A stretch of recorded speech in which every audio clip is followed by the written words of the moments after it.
আসসালামু আলাইকুম। ঐতিহ্যবাহী জিনের মসজিদ দেখার জন্য আজকে আমরা আসছি। এখানে অনেক পর্যটনও আসছে। আমরা ঠাকুরগাঁ থেকে ভুল্লি আসছি, ভুল্লি থেকে উত্তর পাশে বালিয়া বলে এটা, এখানটায় আসছি। এখানে অনেক পর্যটক দেখতেছে নামাজের সময়। তো এক চাচাকে পাইছি আমরা, চাচা অনেক দূরান্ত থেকে আসছে। চাচার মুখে শুনেন এখানে আসলে কি। চাচা আপনি কোথা থেকে আসছেন? বীরগঞ্জ থেকে। বীরগঞ্জ থেকে আসছেন, মানে এটা কেমনে কি শুনলেন? আর ঠাকুরগাঁর উত্তরে ভুল্লি, ভুল্লির পূর্ব সাইডে বালিয়াডাঙ্গি বলে। হ্যাঁ হ্যাঁ, ওইখানে কি দিনের মসজিদ আছে বলে, ওইটা দেখার জন্য আসছি। এটা কত সনে নির্মিত হয়েছে বা এরকম কোনো কিছু জানেন আপনি? এটা তো কোনো জানা নাই বর্তমানে। এখানটা তো আসলে অনেক পর্যটক আসে দেখার জন্য। আপনারা শুনলেন এক চাচা দিনাজপুর বীরগঞ্জ থেকে আসছে এটার এই মসজিদটি দেখার জন্য। তো আপনারা দেখতেছেন এখানটা আসলে যদিও আপনার দুপুরবেলা জুম্মার দিন, তো পর্যটক আসলে এইভাবে নাই। তা আমরা দেখানোর চেষ্টা করব। আপনার পিছন পাশটা এখানে সামনের দিকে দেখতেছেন, এখানটা একটা পুষ্করণী পার্ক। এই মসজিদটি সংস্কার হয়েছে আপনার 2009 সালের দিকে। তো এটি এখন পরিপূর্ণভাবে নামাজ হচ্ছে এখানে। তো আপনারা দেখতেছেন নামাজ হচ্ছে এবং আজান হয়ে যাবে কিছুক্ষণের ভিতরে। আপনাদেরকে মধ্যে বাকিটা আবার দেখাবো, দেখানোর জন্য আসছি। এই পাশে দেখতেছেন,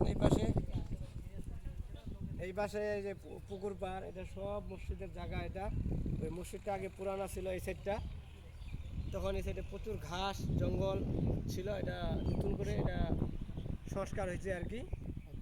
এই যে অটো দেখতেছেন, এই যে এই রাস্তা ধরে আসার লাগে এটাতে আছে দেখতেছেন। আপনাদের পিছন পাশটা দেখাবো।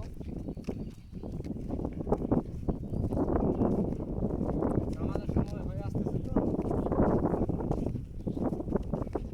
এই যে আমরা একটু এখানে যে নামপ্লেটটার দিকে দেখাই। এখানটা আপনারা দেখলে বুঝতে পারবেন। নেমপ্লেটটার দিকে দেখেন, এখানটা সম্পূর্ণ লেখা আছে। যারা দর্শক আছেন অবশ্যই এই 19 নভেম্বর 2010-এ এটা আর কি বাস্তবায়ন সম্পূর্ণ হয়েছে আর কি। আপনাদেরকে সামনের দিকে তো দেখাইলাম, এবং এটা আসলেই এটা যে রড সিমেন্ট এটা কোনো কিছু ব্যবহার হয়নি। এটা শুধু আপনার ইটের যে গুঁড়া আছে ওখান থেকেই করছে। এটা আসলে বালু ছাড়া করছে আর কি। এটার যে পিলারটা দেখতেছেন, এবং আর এক চাচা আসতেছে, আমরা চাচার সাক্ষাৎকার নেব। এখানকার মনে হয় সে মসজিদের আসলে অনেক জায়গা, এটা হিসাব করা যাবে না। আপনাদের মাঝে চাচা আসতেছে, চাচার একটা কথা বলি আসলে কত সনে হয়েছে। আমরাও তো দূরে থেকে আসছি।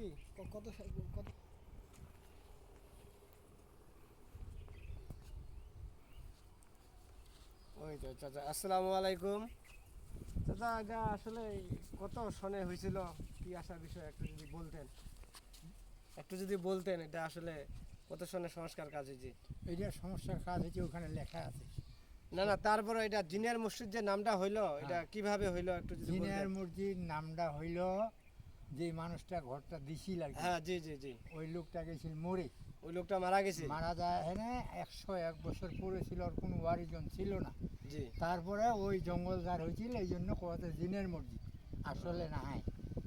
এই গম্বুজ টম্বুজ এইগুলা 13-14 বছর হইল আমরা বাড়ি করছি, এইগুলা ঠিক করি। ওই যে গেট খান আছে না, জি এই গেট খান হইতে ওখানে নতুন একবারে গম্বুজ টম্বুজ সব এখানে এমনি পড়েছে। আপনারা শুনলেন 101 বছর এই মসজিদটি পড়েছিল। আপনার দীর্ঘ 14 বছর হইলো এটা সংস্কার কাজ করার। তাই এটা আসলে ওইভাবে জিনের মসজিদ হয়েছে। এই হচ্ছে এলাকার লোকজনের মুখে শুনলেন, এই হচ্ছে বিষয়। যাই হোক, এর বেশি কিছু তো আর এখানের মধ্যে হয়নি নাকি? ওটা এর বেশি কিছু না, নামাজ টামাজ পড়ে যাও। আর মনে করেন যদি এখানে অনেক পর্যটক আসে নাকি? হ্যাঁ, এখানে যদি কারো অসুখ বিসুখ অতিরিক্ত হয়ে যায়, আল্লাহর রাস্তায় এখানে দিলে অনেক মানুষ ভালো হয়ে গেল। এখানে মানস্থ করলেও হ্যাঁ মানুষের অসুখ বিসুখ ভালো হয়ে যায়। উপকার হয় আর কি। তো এখানটা আসার বিষয়ে আপনাকে শুরুতেই বললাম, আবার শেষে বলতেছি, আপনারা যদি দিনাজপুর, রংপুর, সৈয়দপুর থেকে আসেন, ঠাকুরগাঁয় নামবেন, ঠাকুরগাঁ থেকে বাস ধরে ভুল্লিতে আসবেন, ভুল্লি থেকে পূর্ব দিকে বালিয়া বলে, এটা ছোট বালিয়া ছোট বালিয়া বলে, এখানে 4 কিলোমিটার আসবেন, 4 কিলোমিটার আসলেই আপনি হাতের ডান সাইডে পাওয়া যাবেন 3 কিলোমিটার। মসজিদটি। 3 কিলোমিটার।